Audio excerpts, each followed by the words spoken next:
بسم اللہ الرحمن الرحیم۔ میرے پیارے بھائیوں اور بہنوں، قرآن پاک میں کئی ایسی واقعات بیان کیے گئے ہیں کہ جن میں صبر، ایمان اور امید کا سبق چھپا ہے۔ آج ہم انہی میں سے ایک عظیم پیغمبر حضرت یوسف علیہ السلام کی ایمان افروز واقعہ سنیں گے۔ یہ صرف ایک کہانی نہیں، یہ زندگی کا وہ سبق ہے جو ہمیں سکھاتا ہے کہ جب سب کچھ ختم ہوتا نظر آئے تب بھی اللہ کی رحمت کبھی ختم نہیں ہوتی۔ حضرت یوسف علیہ السلام حضرت یعقوب علیہ السلام کے بیٹے تھے۔ ایک دن یوسف علیہ السلام نے خواب دیکھا کہ 11 ستارے، سورج اور چاند ان کے سامنے سجدہ کر رہے ہیں۔ انہوں نے یہ خواب اپنے والد کو سنایا۔ حضرت یعقوب علیہ السلام سمجھ گئے کہ یہ کوئی عام خواب نہیں بلکہ نبوت کی بشارت ہے۔ انہوں نے فرمایا، بیٹا، اپنا خواب اپنے بھائیوں کو مت بتانا ورنہ وہ حسد کریں گے۔ مگر تقدیر کو کچھ اور ہی منظور تھا۔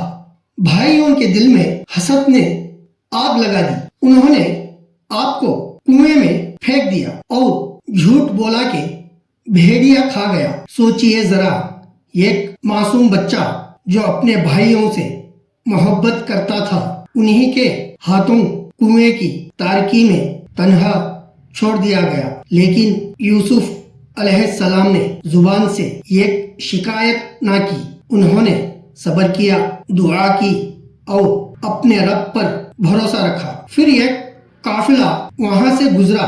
انہوں نے یوسف علیہ السلام کو نکالا اور غلام بنا کر مصر لے گئے۔ وہاں آپ کو عزیز مصر خرید لیا، یعنی اللہ نے کنویں کی گہرائی سے محل کی اونچائی تک پہنچا دیا۔ لیکن آزمائش ختم نہیں ہوئی۔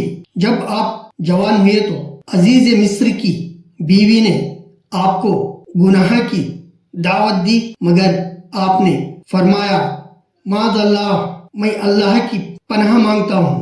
یہ تھا ایمان کا کمال۔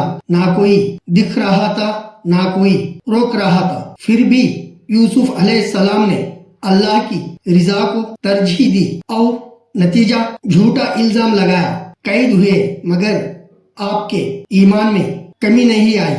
قید خانہ بھی آپ کے لیے عبادت گاہ بن گیا۔ آپ نے قیدیوں کو اللہ کی وحدانیت کا پیغام دیا۔ سالوں قید میں رہنے کے بعد ایک دن بادشاہ نے خواب دیکھا، 7 موٹی گائیں اور 7 دبلی گائیں۔ کسی کو تعبیر سمجھ نہ آئی تو یوسف علیہ السلام کو بلایا گیا۔ آپ نے فرمایا، یہ قحط اور خوشحالی کے سالوں کی نشانی ہے۔ اللہ چاہے تو ملک کو قحط سے بچا سکتا ہے۔ بادشاہ نے آپ کی دانش دیکھی اور آپ کو مصر کا وزیر خزانہ بنا دیا۔ دیکھا، جو بچہ کبھی کنویں میں پھینکا گیا تھا، اللہ نے اسے بادشاہ کے قریب کر دیا۔ یہ ہے صبر کا انعام۔ سالوں بعد جب قحط آیا، وہی بھائی جو کبھی دشمن بنے تھے، غلہ لینے کے لیے یوسف علیہ السلام کے دربار میں آئے۔ انہیں پتہ بھی نہ چلا کہ جس سے وہ مدد مانگ رہے ہیں وہی ان کا بھائی یوسف ہے۔ یوسف علیہ السلام نے انہیں معاف کر دیا اور فرمایا، آج تم پر کوئی الزام نہیں، اللہ تمہیں معاف کرے، وہ سب سے زیادہ رحم کرنے والا ہے۔ سورہ یوسف آیت نمبر 52۔ کیا شان اخلاق ہے! جنہوں نے ظلم کیا ان کے لیے بھی دعا کی۔ یہی ہے انبیاء کا کردار۔ قرآن پاک کہتا ہے، بے شک اللہ صبر کرنے والوں کا اجر ضائع نہیں کرتا۔ سورہ یوسف آیت نمبر 90۔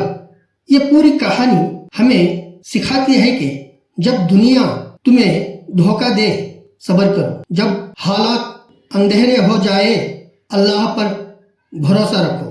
جب گناہ کا موقع آئے، اللہ کو یاد کرو۔ جب کوئی تمہیں نقصان پہنچائے، معاف کرو، کیونکہ جو یوسف علیہ السلام کا رب تھا وہ ہمارا رب بھی ہے۔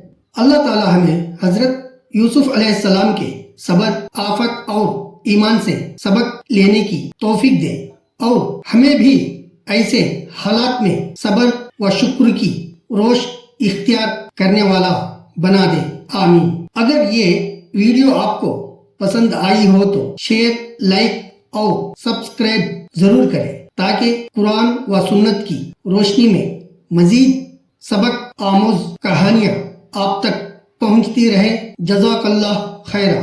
السلام علیکم ورحمۃ اللہ وبرکاتہ۔